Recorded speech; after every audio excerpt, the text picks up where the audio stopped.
وہ ایڈریس نہیں کر پاتے, وہ لوگوں کے ساتھ کمیونیکیٹ نہیں کر پاتے. لیکن اسی وجہ سے جو اچھا اسپیکر ہوتا ہے وہ لوگوں کے ساتھ کمیونیکیٹ کرتا ہے, اور جو جس طرح کی وہ بات کرتے ہیں ان کے ریئیکشنز کے حساب سے ابرپٹ فوری طور پہ وہ رسپونڈ کرتا ہے. تو آپ نے بھی یہی کرنا ہے, اور یہ ابرپٹ رسپانس دینے کے لیے جو سب سے امپورٹنٹ چیز ہے وہ ہے لسننگ. دوسری بات ایکول کمیونیکیشن. دیکھیں جی, جب تک آپ ایکول کمیونیکیشن نہیں کریں گے, دوسرے کو فیئر چانس نہیں دیں گے بات کرنے کا, آپ کبھی بھی ایک اچھا اسپیکر نہیں بن سکتے. اچھا اسپیکر ہونے کے لیے ضروری نہیں ہے کہ آپ صرف بولتے جائیں, چیٹرنگ کریں, نہیں. آپ کو ضرورت ہے کہ آپ دوسروں کو سمجھیں, دوسروں کو موقع دیں اور ایک ہیلدی انوائرمنٹ کریٹ کر سکیں. تیسری چیز, انٹرسٹ ڈیولپر. آپ جو چیزوں کو سنتے ہیں آپ کا دماغ پروسیس کر رہا ہوتا ہے تو آپ کا انٹرسٹ ڈیولپ رہتا ہے, آپ چیزوں کو اسکپ نہیں کرتے, آپ کی ٹینشن ڈائیورٹ نہیں ہوتی, اور آپ یہ نہیں کہتے کہ یار جلدی جلدی اس کمیونیکیشن کو ختم کرو اینڈ لیٹس گو. آپ بات کرتے ہیں, آپ کا جو کانفیڈینس ہے, آپ کا جو morale ہے وہ بوسٹ اپ ہوتا رہتا ہے. پریویلنگ ایکٹیویٹی سیم ہے. جب آپ کا انٹرسٹ ڈیولپ ہوگا, آپ کو سمجھ میں آ رہے ہو کہ آپ رسپانس دے رہے ہیں کہ ایکول کمیونیکیشن ہوگی, تو اوبیسلی آپ کی جو اسپیکنگ ایکٹیویٹی ہے وہ بھی چلتی جائے گی. اب ان سب باتوں کا مقصد کیا تھا بات کرنے کا, یہ ساری چیزیں آپ کو پتا ہیں, لیکن آپ پہلی بات تو یہ ان ساری چیزوں کو اپلائی نہیں کرتے اپنی لائف میں. You have to apply all these things in your life to become a very good speaker. دوسری بات, آج ہمارا الحمدللہ آخری لیکچر ہے اس ویک کا, جس کے اندر ہم نے ٹپس, فلاس اور جو بیسک اسپیکنگ اسکلس تھے وہ ڈسکس کیے ہیں. نیکسٹ ویک سے انشاءاللہ تعالی ہم لوگ ٹینسز کے اوپر اور ٹیکنیکل چیزوں کے اوپر بات کریں گے. So I think each and ایوری تھنگ is clear till now. Let's move on to the next. تو اب آ جاتا ہے ہمارا vocabulary time. So first word of today is mayhem. What is that? Mayhem. کچھ لوگ اس کو میہم بھی پڑھتے ہیں. So it's all up to you.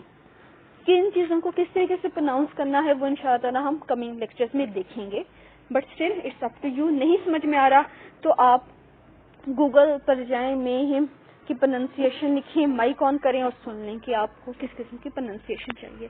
تو میہم کا مطلب ہوتا ہے عام طور پہ تباہی. جب ہم بڑے اسکیل کے اوپر تباہ و برباد کر دیتے ہیں چیزوں کو, مطلب عام لوگ چیزیں کپڑے پھاڑ رہے ہیں, چیزیں پھینک رہے ہیں, وہ تباہی نہیں. میسو اسکیل کے اوپر جب لوگوں کی موت ہوتی ہے, ان کو ذلیل کیا جاتا ہے, اس کو میہم کہتے ہیں. جیسے کہ 1947 میں لوگوں اٹ واز کریٹڈ اے میہم ان 1947. ٹھیک ہے. پھر ورلڈ وار 2 کے اندر جو ہے وہ کریٹ ہوا, افغانستان میں جو کریٹ ہوا, عراق پہ جو کام ہوا, اس طرح کے انسیڈنٹس ہم میہم کریٹ کرتے ہیں. یا اگر کوئی چیز بہت زیادہ ایموشن ہو کر آپ کو ٹراماٹائز کر دے تو وہ ایک ایموشنل میہم ہوگا. So the sentence is do not create mayhem over Palestine or America. دوسرا ورڈ بہت آسان ہے, ورسٹائل. ورسٹائل ہم کہتے ہیں نا یہ بندہ حرف المولا ہے, اس کو تو ساری چیزیں آتی ہیں. ایسے انسان کے لیے ہم ورسٹائل کا ورڈ یوز کرتے ہیں. اور what we can say jack of all trades. اس کا ناؤن ہمارے پاس ہے جی ورسٹیلٹی, یعنی کہ جس کو جب ساری چیزیں آتی ہوتی تو ہم کہتے ہیں کہ اس چیز میں بہت ساری ورسٹیلٹی موجود ہے. سو ہی از اے ورسٹائل ایکٹر, یہ آج کا ورڈ ہے ہمارے پاس. ویل. اب ویل سننے میں تو آپ کو نقاب کی طرح سے بھی لگے گا, آپ کو VALE وادی بھی لگے گا, لیکن ہمارے پاس یہ جو پرٹیکولر ویل ہے WAIL, اس کا مطلب ہے رونا, آنسوؤں سے رونا, آہستہ آواز میں رونا. جب بھی کوئی مر جاتا ہے, اللہ نہ کرے کبھی اس طرح کا موقع ہماری زندگی میں آئے, مگر جب کوئی مر جاتا ہے آپ نے دیکھا ہوگا لوگ آہستہ آہستہ آواز میں روتی ہیں, نوحہ کرتی ہیں, اس چیز کو ویل کرنا کہتے ہیں. اس کے ڈفرنٹ سینونیمز ہو سکتے ہیں, میول, ومپر, مون, سوبنگ. نہیں, سوبنگ بہت زیادہ اونچی آواز میں آپ رونا, ویلنگ لاؤڈلی ہو جائے گا وہ. اینی ہاؤ سینٹینس ہے شی ویلڈ ود پین. آج کے 3 ورڈ ہوپ فلی سمجھ میں آ گئے ہوں گے. اب چلتے ہیں آج کے میسج آف دا ڈے کی طرف. میں میسج آف دا ڈے اس میں لیتی ہوں کیونکہ that is a good practice to motivate you people. So آج کا میسج ہے، آج جمعہ ہے، میں آپ کو جمعے کی مبارکباد دے چکی ہوں، لیکن گائز ہمیشہ یاد رکھیے گا، زندگی میں کبھی بھی کوئی بھی مسئلہ آئے، جیسا بھی مسئلہ آئے، ایسا لگ رہا ہو کہ آپ کبھی بھی اس مسئلے سے، اس مشکل سے نہیں نکل سکیں گے، کچھ بھی نہیں ہو سکے گا، دن سے اللہ سنبھال لے گا. اور جب اللہ سنبھال لے گا اور ہم ریلیکس ہو جاتے ہیں تو پھر دیکھیے گا کہ وہاں سے بھی مدد آئے گی جہاں کے در آپ کے اوپر ہمیشہ کے لیے بند ہو چکی ہوں. میرے الفاظ کو ہمیشہ یاد رکھیے گا. اینی ہاؤ، اکثر ہم لوگوں کو ایونٹس کے اوپر، جمعے پر، عید وغیرہ پر دعائیں دیتے ہیں اور کہتے ہیں اللہ تمہیں خوش رکھے، اللہ تم پہ رحمت نازل فرمائے. تو اس ایکسپریشن کو ہم انگلش میں کس طرح سے کہہ سکتے ہیں؟ یہ آپ کا میسج بھی ہے اور یہ آپ کا لیسن بھی ہے. May Allah the gracious shower his mercy and bounties over you. تو اس ورڈ کو آپ اپنے ریئل لائف میں آپ ضرور استعمال کیجیے گا. اکثر لوگوں کو یہ کہیے گا، امپریشن بھی اچھا بنتا ہے اور آپ کی پریکٹس بھی ہوتی جاتی ہے. ٹل دین، اللہ حافظ. اپنا بہت سارا دھیان رکھیے گا. منڈے کو انشاءاللہ تعالی پھر سے ہم مختلف چیزوں کو ڈسکس کریں گے.